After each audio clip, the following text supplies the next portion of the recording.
What's going on, everybody? Dylan Napoleone with Cage Side Press, joined today by a UFC featherweight boasting a professional record of 7-1, Connor, the Controller Matthews. Connor, how you doing today, man? Doing great, bro. I had a great day of training today. Doing a little recovery right now and Yep, get ready for tomorrow. that's great, man. Good to hear. I know you're coming off a huge win on the Contender Series. Congratulations once again. You took out a real tough guy, man. 10-0. Yeah. What were kind of your thoughts about that? Was it like, man, this guy's 10-0, he's going to be solid, or did you find some kind of weak points in his game that you wanted to pick apart? How did that work for you? I mean, obviously everybody's got some sort of weak point that they have in their game, and but he was dangerous. We went into that fight with he's 10-0. He was a really good striker. We were ready for to fight a really high level guy, and that's what we got in there. It didn't take him down easy. But I believed in myself. I knew I had the ability to do what I needed to do to get the job done. I'm just really grateful I had the right guys around me to get me ready for that fight, and Yeah. we got it there. We got it done, so it was awesome. Yeah, that's good, man. 10 with a guy who's like 10-0, it's like you just there's no like questioning whether he's good or if he's decent. It's like, man, this guy's got to be real solid. Yeah. So it's probably like a little bit different looking at an opponent like that. Probably, yeah, the highest class opponent that you've had to really deal with so far. And man, he's a tough fighter. I'm sure he'll be in the UFC eventually soon too. But what was the game plan? Did he get a contract too? No, he didn't get a No. contract. But game plan was to do what I did is just take him down and smother him and don't not let him get his striking off. Yep. And that's what we did. I know he had pretty good kicks as well, but I was ready to like the first kick he threw, I caught, brought him down, wrestled him out, got him tired. Yep. The more you take him down, the more tired he was going to get. The more his striking drops, and that was our game plan, and we got it done. I you know he it was a I mean I obviously I could strike with him as well. Mm. I landed my shots too. I got a nice Right. good head kick on him. I rocked him a couple times. Dude, Yeah. I mean, I was hitting him hard. Yeah. He just was, dude, Tough. kid had a pretty good chin on him, man. Hmm. I really did. I mean, I hit him with a real hard head kick, hit him with a couple overhands that were pretty good, and I just couldn't put him down. Yeah. So I had to drown him after that and bring him to the deep waters and just out wrestle him. Yeah, man, definitely. I hear you. Well, now that puts him at 10-1. Like I said, I wouldn't be surprised to see him in the UFC cage, maybe in 2024. But talk to me about that victory. I know that was your shot, man. That was whether or not you would make it to the UFC, right? And Yeah. man, you said it to me just before it was a dream come true. You knew how much was riding on that fight, obviously. To see it all play out in the way that it did. Now you're getting ready to make your first walk to the cage in your UFC debut. Man, how does that feel? How does that reside with you? It feels great. The stakes were high. We had, that was my time fighting in front of Dana. I was 31 years old, so usually if I didn't get that win, probably wasn't going to make it to the UFC. So what it did for me is it gave me a little bit of experience of dealing with that high stakes. You know what I mean, like a championship fight Right. or a fight that was life or death almost for me, Yeah. right, for my fighting career. And so it kind of, helped me. I had to deal with that stress and manage that while I was preparing to get myself into the cage for that fight. And, that's just experience. I think experience wins fights. Experience is very important in this game. And that gave me a lot of experience. I got to fight. I saw a fight in the Apex Yep. 2 times. So that's kind of fighting in that big stage where it's basically the UFC. I mean, there's nothing different between Right. contenders and the UFC besides the fact that your gloves don't say UFC on them. So, I mean, that's it. I fought Francis Marshall and I fought him. So to me, I fought two UFC Real caliber tough fighters. guys. Yep. Yeah, exactly. So I mean, it was good. I'm glad I took the hard road to get to the UFC. And I wasn't one of these guys that kind of just got into the UFC, snuck their way in, and then you get there, and then now you're not ready to fight in the UFC. And I proved Right. myself. Like I said in my interview, as like I was undeniable. You know what I mean? I am UFC caliber fighter. So now I'm just ready to do it, get there, and now I can get paid for That's it. right, man. So, with that being said, you recently put pen to paper. You signed a contract for March 30th in Atlantic City, New Jersey. Pretty close to home. I'm sure you're excited about that, not having to travel across the country or the world even. But man, what was the call like? Where were you? What were you up to when you got the call? I'm assuming it was from Tyson.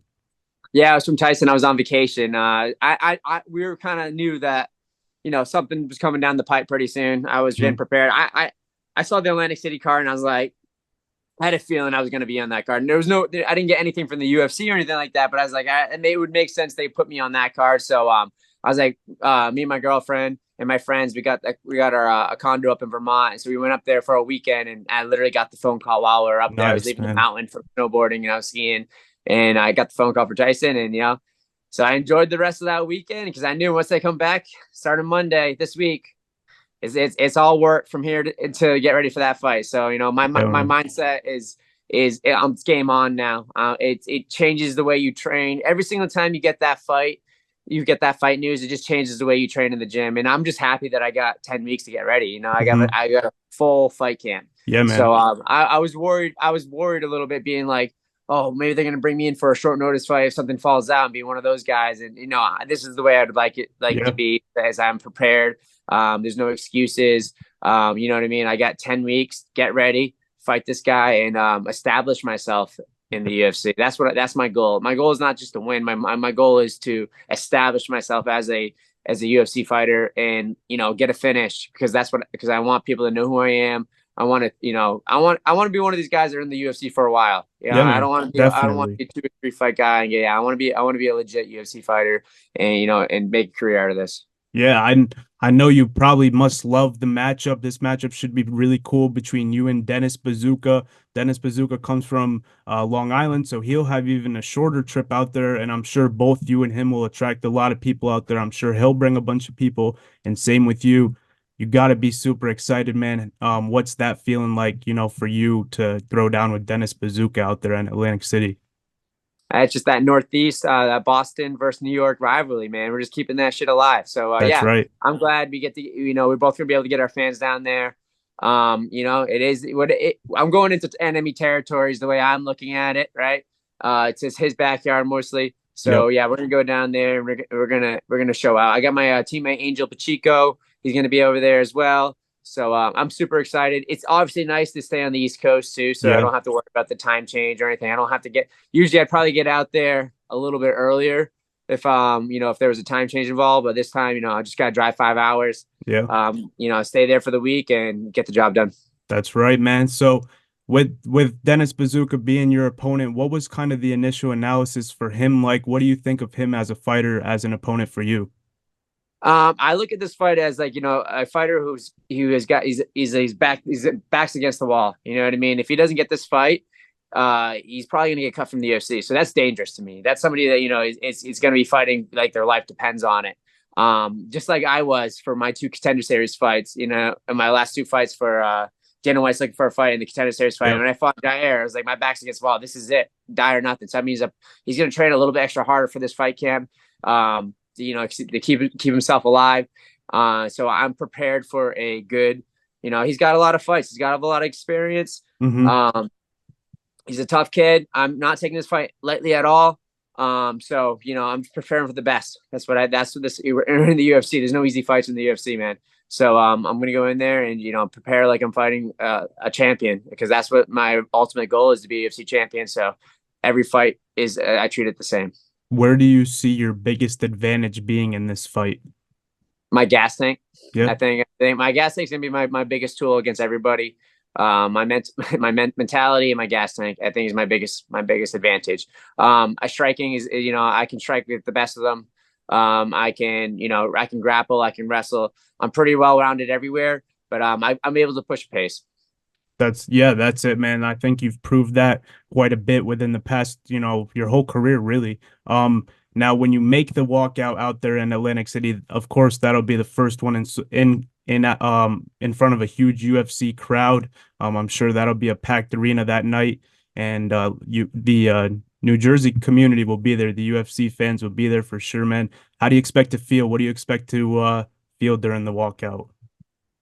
You always feel those nerves, man. That's why you get those butterflies every single time you get into the cage. Like, oh shit, shit, shit, shit, shit, shit, until that door locks, and then all of a sudden the ref goes, ding, go, boom. Everything goes to your fighting skills and your game plan and everything you prepare. That's when that shit takes over, and that's what it is. You just manage those stress, you manage that feeling, and you just get in there and until it happens, and I stick to my game plan. That's it. That's it, man. I try to zone out. I can control what I can control, and anything outside of that, if it's uncontrollable, I don't look at it. I don't focus on it. I can only control what I'm going to do. So that's what I focus on when I get into the cage. Yeah, that's great, man. I know for some people, a huge UFC fight like that would kind of draw more nerves, but like you said before, you've been in front of Dana a couple times now. You've fought at some big arenas and in front of some real big or with some big stakes on the line. Now, I want to talk to you a little bit about the camp. I know you get some amazing training, and I know you're right there at one of the locations where you do a lot of your training.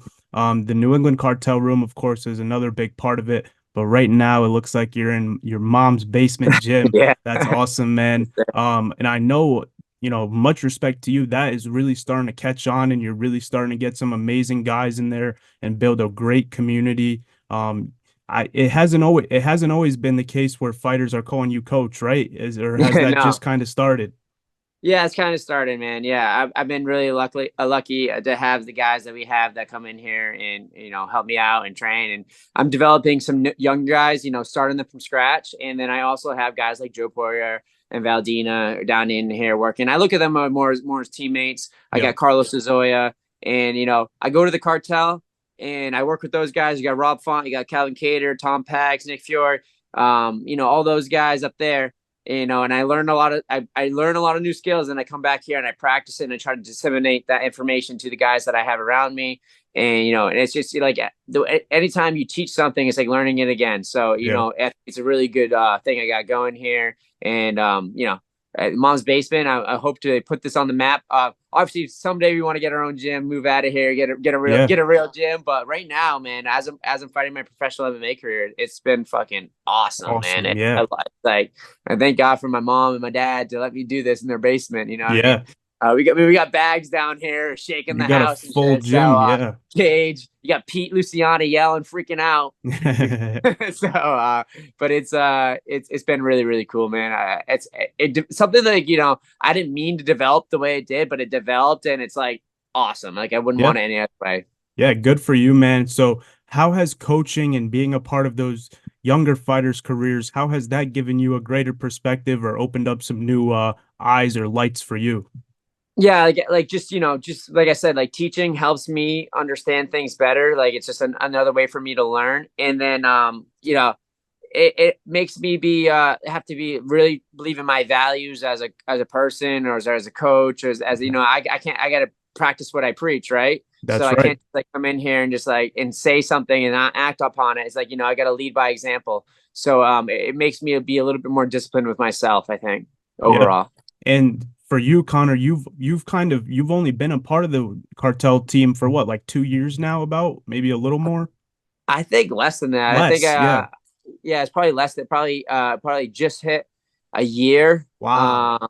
Time Yeah, I just hit flies. a year. Yeah, that's facts. I think I got it. I got there after the new year, and then I fought in March for Dana White's looking for a Yeah. fight, and then fast forward to my fight with Jair first, and now so yeah, it's just over a year, Wow. So it's been Impressive. awesome, man. Yeah, and so Yeah. basically what I was getting at is the past year you've dealt with a whole different community, a whole different team around you. How do you feel as though your game has improved over the past year with a whole different, group of people around you? It's night and day, man. I'm a totally different fighter. I just it's not it's no coincidence why there's Rob and Calvin and Nick and Tom, like those guys made it to the UFC. I mean, it was a small team at first, and like it's only those guys, and we're kind of growing the team, but the team we're getting so much better. There's so many young guys coming up underneath me that are gonna be phenomenal fighters in the Yep. future, and I can't wait to see what they do. So, but yeah, man, I'm a totally different fighter than I was a year ago. You know what I mean? Like you saw that, like you guys just saw the beginning of me changing as a fighter. I think now I'm really, really starting to hone my skills, and it takes a while for stuff to kind of stick and be able to use it and perform it and use it in the cage. You know what I mean? It's not just like Right. an overnight thing. You learn that thing, you got it. It takes a little while for to really drill that things in and understand it and get a grasp what they're teaching there. So you guys are just going to see a better version of myself every single time I get in the cage. Yeah, it's been a huge evolution of the style, the game in your own career, and I know it has a lot to do with the great guys that you're surrounded with now. Another thing for you is you're surrounded by guys who actually fight in your weight class and guys that Yeah. you can get great training with. I know at other gyms it's hard sometimes. You have like a welterweight and a bantamweight, or any case scenario there. But you're surrounded by some great 145ers, 155ers, and even bigger too. I got some great bigger guys, 170s around you, too. These guys are in camp too. Brendan's in camp right now. I know Tom Pags will probably take a fight coming up too. All them guys are in camp. That must be a great feeling, a great environment for you too. How does it help everyone when everybody's training together? It makes camp a lot easier, I'm assuming. Yeah, it doesn't make. Oh, it makes it harder, but yeah, Yeah. it makes it harder, but in a good way. I mean, it makes it more Yeah. challenging. But everybody's like, there's like a energy really where we all kind of feed off each Yep. other. The sparring sessions are a little bit more intense, but what's good. The team thing is great because I feel safe when I can train really really hard there, but it's not malicious like anybody's trying to kill each other. So that's one thing that's really good about it. But yeah, I mean, like the first time we were kind of deal with this is going into my fight for Dana White's looking for our fight is like everybody was fighting for that combat zone card. Yep. We had Brendan Marat was on that card. I was on that card. Tom Pax was on that card. We had Hugo Marquez on that card. Yep. Chris Montino. We had like all these really good guys, and we are all synced up, ready for around the same weight class between 35 and 45, getting ready for a fight at the same time. And yeah, dude, we it was awesome. Everybody went out there. I think every single one of us performed really, really good. Yep. And now we're starting right like this week was like kind of week one for we got through the holidays and it was kind of like rest. We still trained every single time, but we're doing a lot more less intense type of training. Mhm. Now it's like game on. Here we go. Everybody's getting ready for some big fights. Yep. We got Freddie. I don't know his last name. I saw him I know Freddie. Freddie. Yeah. Yeah, Yep. Freddie's got a big title fight coming up for Combat Zone. We got Carlos Azoya kind of just joined the team. So he's been training with the cartel as well. How So it's about going my to be guy Cheyenne? Is he fighting soon or no? Cheyenne. Yeah, man, I Yeah. love Cheyenne. He's such a good dude. So we must be getting a fight pretty soon. We just had that fight. So he did great. And like his last fight was a tough fight. He didn't get the Yep. win, but it was like, he just started training with us when he got that fight. So, Yeah. Yeah, um, that was like a partial camp too. I interviewed him before yeah. the fight and it was just kind of like in the middle of the camp. And yeah, that I mean he performed well, but I know he's looking to get back out there. And he's getting better. I already feel it. Like, you know what I mean? Like when I'm training with them, when I first got here, I was kind of get him down, take him down, no problem, do what I Yep. want. Not happening anymore. So Wow. he's a big guy. He's a big Yeah, boy. I can't. Everything. He's getting better everywhere. So yeah, that's what I would say. Just that's the good, man. energy. You could feel it in the room. It's game on. I mean, we got Calvin fighting Aljo, Yeah, so that's gonna that's be gonna coming be a up as well. banger. I can't wait. Yeah. UFC 300. That should be an awesome fight. And man, yeah, I know it must be great to have all you guys in camp at once. But how about Tyson Chartier, man? I know he's been running around all over the place. He was down here in Connecticut cornering Harris Bonfiglio a couple days ago, like last week. But man, what can you tell me about him and his influence in the past year or so that you've been around him? I wouldn't be where I'm at right now if it wasn't for Tyson. I think he's a phenomenal coach. He does, he really holds us all to a standard, and that's the way. Like, I mean, if you show up late, you're doing burpees. You know what I mean? If you're not putting out, he lets you know. He's not a yes man type of coach. I feel like some people get these corners around them where everybody's telling them they know, like, and he doesn't baby anybody. He's really been a phenomenal help. He makes his work on the things that we suck at.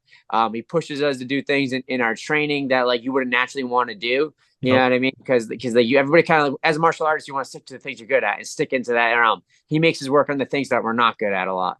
So I think everything. I wouldn't be here without Tyson. So he's been huge, and I don't know how he does it, man. He's got 1,000 fighters all over the place. He's I always know, and a traveling, family.